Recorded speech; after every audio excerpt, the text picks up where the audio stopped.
ढाका से 400 किलोमीटर दूर नोआखली, आज के बांग्लादेश में पड़ने वाला ये छोटा सा जिला हिंदुओं के सबसे बड़े नरसंहार का स्मारक है। वो शरद पूर्णिमा का दिन था। बंगाली हिंदू इस दिन पारंपरिक रूप से माता लक्ष्मी की पूजा करते हैं। इसे बंगाल में कोजागरी पूजा के नाम से जाना जाता है। 10 अक्टूबर वर्ष 1946, स्थान नोआखली, बंगाल। सूफी दरगाह दायरा शरीफ के खादिम पीर गुलाम सरवर ने 20,000 मुसलमानों को संबोधित करते हुए कहा, अपने खेतों में तुम जो चावल उगाते हो उसे कौन खाता है? हिंदू खाते हैं। हिंदुओं की औरतें सुंदर क्यों होती हैं? क्योंकि उन्हें अच्छा खाना मिलता है। हमारी औरतें बीमार पड़ती हैं तो उन्हें अपने हाथों से कौन टटोलता है? हिंदू डॉक्टर। सामने नाराए तकबीर, अल्लाहू अकबर चिल्लाती हजारों मुसलमानों की भीड़ थी। कसम खाई गई कि नोआखली में हर काफिर और कुफ्र के हर निशान को मिटा दिया जाएगा। बिल्कुल वैसे ही जैसे लगभग 2 महीने पहले कलकत्ता में डायरेक्ट एक्शन डे के नाम से हुआ था। कलकत्ता की ही तरह हाथों में चाकू और गंडासे लिए जिहादी भीड़ ने चुन चुन कर हिंदू पुरुषों को मारना और हिंदू महिलाओं से बलात्कार शुरू कर दिया। हिंदुओं की दुकानों और मकानों में आग लगाया जाने लगा। हिंदुओं से कह दिया गया था कि जिंदा रहना है तो उन्हें इस्लाम कबूलना होगा। जस्टिस जीडी खोसला ने भारत के विभाजन पर अपनी पुस्तक स्टर्न रेकनिंग में लिखा है, भीड़ ने नारायणपुर के जमींदार सुरेंद्र नाथ बोस के मकान पर हमला बोला। वे परिवार के साथ छत पर चले गए। दंगाइयों ने घर में आग लगा दी। घर जलने लगा तो सुरेंद्र बाबू ने छत से छलांग लगा दी। वे दंगाइयों के सामने ही गिरे।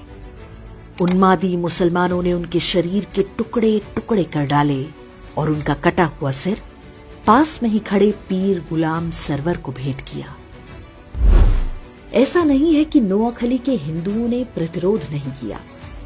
हिंदू महासभा के नेता और वकील राजेंद्र लाल रॉय चौधरी ने लोगों को संगठित करके संघर्ष का प्रयास किया, लेकिन वे सफल नहीं हो पाए। उनके घर को भी जला दिया गया। मजहबी दंगाई राजेंद्र लाल रॉय चौधरी को अपने साथ ले गए। बाद में उनका कटा हुआ सिर सूफी गुलाम सरवर को पेश किया गया। उनकी 2 बेटियों को मौलवियों ने आपस में बांट लिया। कलकत्ता में डायरेक्ट एक्शन डे के विरोध में गोपाल पाठा ने हथियार उठाया था। उनका प्रतिरोध सफल रहा था क्योंकि कलकत्ता में हिंदुओं की जनसंख्या अधिक थी, जबकि नोआखली में हिंदू मात्र 20% थे, जबकि मुसलमान 80% थे। तब जो नोआखली में हुआ वो आज हम कश्मीर से लेकर केरल और कैराना तक में आए दिन देखते हैं। 10 अक्टूबर 1946 को शुरू हुआ ये हिंदू नरसंहार चलता रहा और बाकी देश में किसी को कुछ भी पता नहीं चलने पाया। 15 अक्टूबर को नोआखली नरसंहार की सूचना दिल्ली पहुंची। 17 अक्टूबर को गांधी जी ने प्रतिक्रिया देते हुए कहा, हिंदू महिलाओं को मरने की कला सीखनी होगी। बलात्कारी के सामने झुकने से अच्छा है कि वे अपने हाथों से अपना गला घोंटकर या जीभ दांतों में दबाकर मर जाएं। गांधी के इस असंवेदनशील बयान से पूरे देश में हिंदुओं में कड़ी प्रतिक्रिया हुई। इसलिए अगले दिन उन्होंने प्रार्थना सभा में अपने विचारों को और भी स्पष्ट करते हुए कहा, कल मैंने कहा था कि हिंदू महिलाएं अपना गला घोंटकर या जीभ दांतों से काट कर मर जाएं, लेकिन मुझे बताया गया है कि ऐसा करने से आत्महत्या संभव नहीं है। ऐसे में मैं हिंदू महिलाओं को जहर खाने की सलाह दूंगा। मैंने सुना है कि योग क्रिया से भी आत्महत्या की जा सकती है। मैं पता करूंगा कि ऐसा कैसे किया जा सकता है। नोआखली में हिंदू मारे जा रहे थे। अहिंसा और शांति के पुजारी गांधी जी हिंदू महिलाओं को आत्महत्या करने के नए नए उपाय बता रहे थे। नोआखली और आसपास के क्षेत्रों में जिहादी निर्वस्त्र हिंदू महिलाओं के जुलूस निकाले जा रहे थे, लेकिन गांधी शांति और अहिंसा की अपनी विकृत धारणा का सार्वजनिक प्रदर्शन पूरी निर्लज्जता से करते रहे। 19 अक्टूबर को कलकत्ता के अमृत बाजार पत्रिका में एक समाचार छपा जिसमें नोआखली के विभूति भूषण दास के हवाले से शीर्षक दिया गया, वी ऑल हैव बिकम मुस्लिम।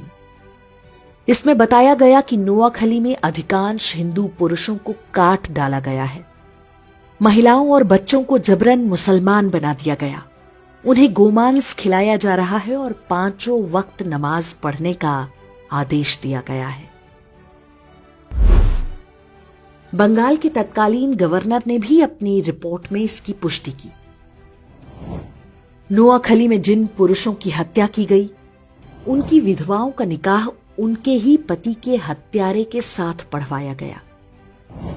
बूढ़े मौलवियों की गिद्ध दृष्टि छोटी बच्चियों पर थी, जिन्हें वे अपनी हवस का शिकार बना सके। गांधी के कहने पर कांग्रेस के तत्कालीन अध्यक्ष आचार्य कृपलानी और उनकी पत्नी सुचेता कृपलानी नोआखली के दौरे पर गईं। आचार्य कृपलानी ने अपनी पुस्तक Gandhi his life and thoughts में लिखा है कि हमारी मुलाकात बंगाल के मुख्यमंत्री सुहरावर्दी और गवर्नर फ्रेडरिक बरूच से हुई। जब मैंने हिंदू महिलाओं के अपहरण और बलात्कार की बात पूछी तो गवर्नर बरोज ने उत्तर दिया, ये तो होना ही था। हिंदू महिलाएं मुस्लिम महिलाओं की तुलना में अधिक सुंदर होती हैं।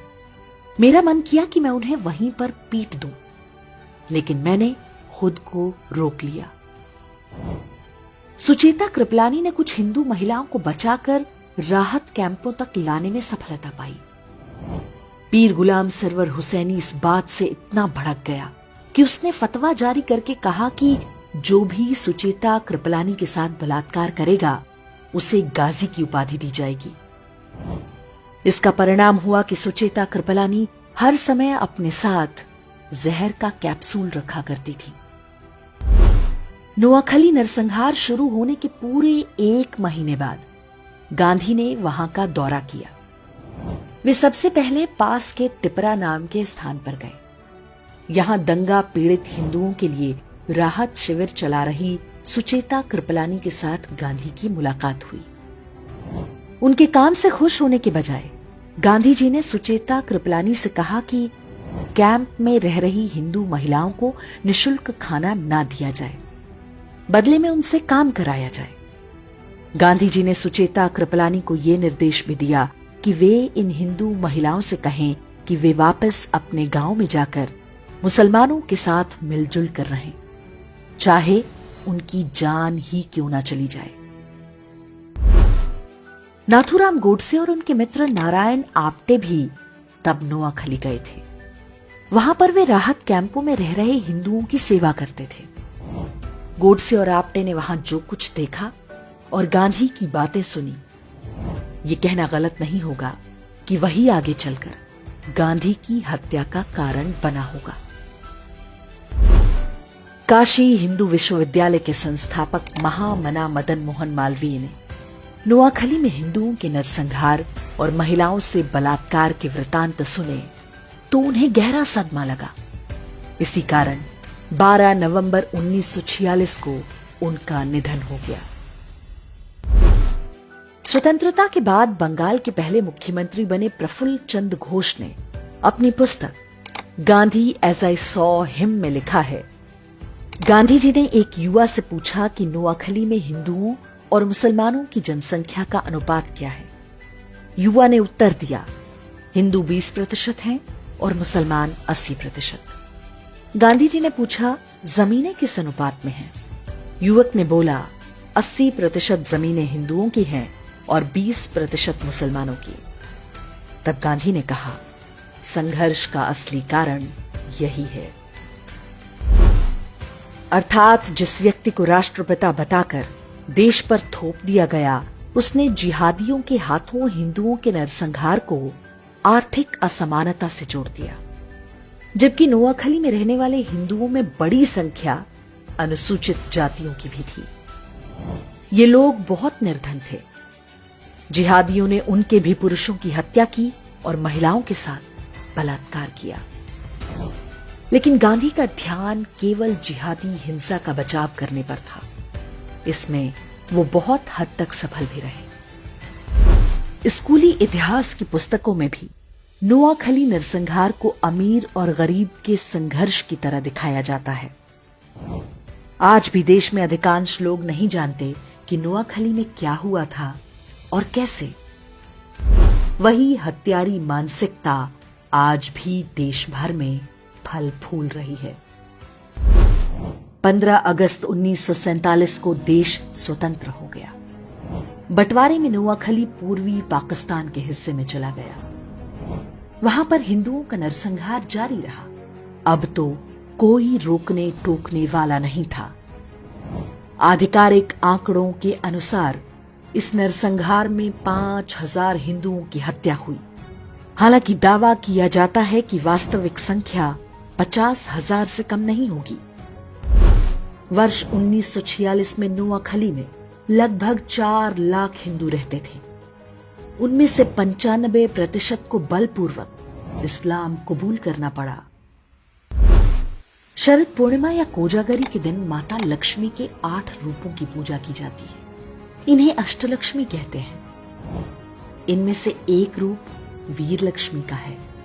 इस रूप में माता धन धान्य के साथ अपने हाथों में चक्र, गदा और धनुष बाण भी धारण करती हैं।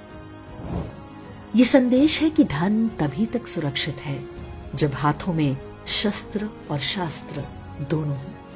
शस्त्र केवल पूजने के लिए नहीं, प्रयोग के लिए है।